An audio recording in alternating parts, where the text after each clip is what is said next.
On parle à présent économie et ce matin, c'est avec vous, Johanna Citruc, bonjour. Bonjour Claire. Et on commence avec l'actualité en France. L'université d'été du MEDEF, l'organisation patronale, entame aujourd'hui son deuxième et dernier jour. Et au programme de cette journée, notamment, le ministre de l'économie, Bruno Le Maire, doit dévoiler son plan fiscal pour les entreprises, mais la réforme du Code du travail sera également au cœur des débats puisque les ordonnances doivent être présentées demain après une réunion multilatérale avec les principales organisations syndicales et patronales. Le MEDEF appelle Emmanuel Macron à aller jusqu'au bout de ces réformes. On écoute tout de suite Geoffroy Roux de Bézieux, vice-président du MEDEF. Il était en direct sur France 24 il y a quelques instants. Écoutez.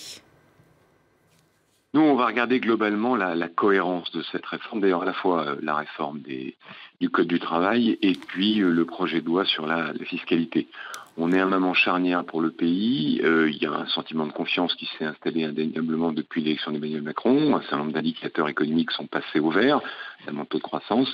C'est le moment de faire des réformes, c'est le moment de faire les réformes au fond que les autres pays européens en tout cas ont fait dans les 10 dernières années, parce qu'on a l'opportunité de remettre la France dans le XXIe siècle et de retrouver le plein emploi. Donc on a effectivement beaucoup d'attentes à la fois sur la réforme du Code du travail et sur le projet de loi de finances pour l'année prochaine. Le problème de la France, c'est quoi? C'est un taux de chômage qui reste, quel que soit le gouvernement d'ailleurs, entre 9 et 10%, alors que tous les autres pays en Europe ont baissé autour de 4-5%. Regardez l'Allemagne, regardez l'Angleterre, même l'Espagne qui avait un taux de chômage très élevé est en train de baisser très rapidement.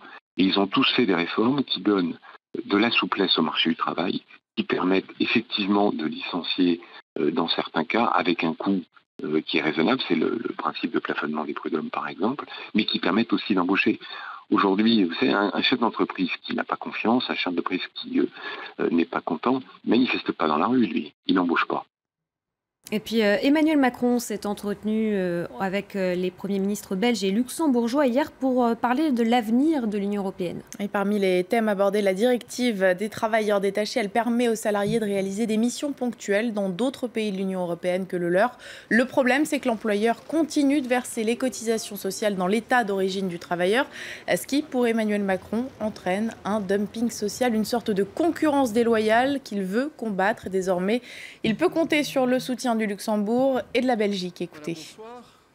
La bataille qui est entreprise au départ de la France, mais avec le soutien de nombreux pays européens. Et c'est le cas du Luxembourg, c'est le cas de la Belgique et d'autres pays européens pour corriger les effets pervers, les effets collatéraux néfastes de la directive sur les travailleurs détachés, est une bataille qui doit être menée et on va être très mobilisés. L'actualité des entreprises en bref et en images, c'est tout de suite avec Uber qui confirme la nomination de son nouveau patron. C'est officiel, Dara Khosrowshahi vient d'accepter la proposition de la société de VTC. L'homme de 48 ans était jusque-là le PDG du voyagiste Expedia. Il remplacera donc Travis Kalanick qui a démissionné fin juin suite à plusieurs scandales.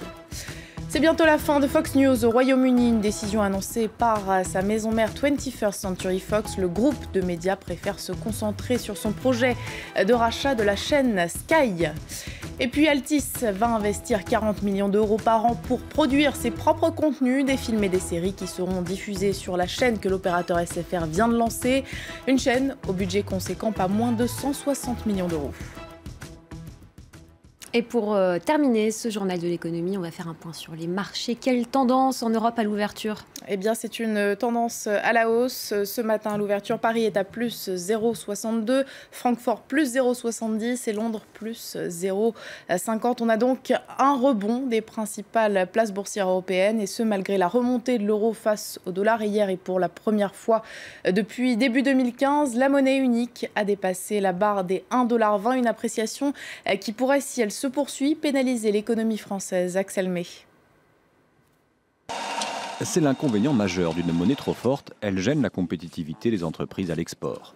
Si le cours de l'euro augmente par rapport au dollar, comme c'est actuellement le cas, les exportateurs craignent de voir leurs marges se réduire et que la concurrence étrangère ne grignote des parts de marché. Par exemple, dans l'aéronautique, les entreprises estiment que lorsqu'un euro gagne 1%, leur profit chute en moyenne de 5%. parmi les autres secteurs industriels français qui généralement subissent le plus une hausse de la monnaie européenne, on trouve la santé, le luxe, l'automobile ou les télécoms.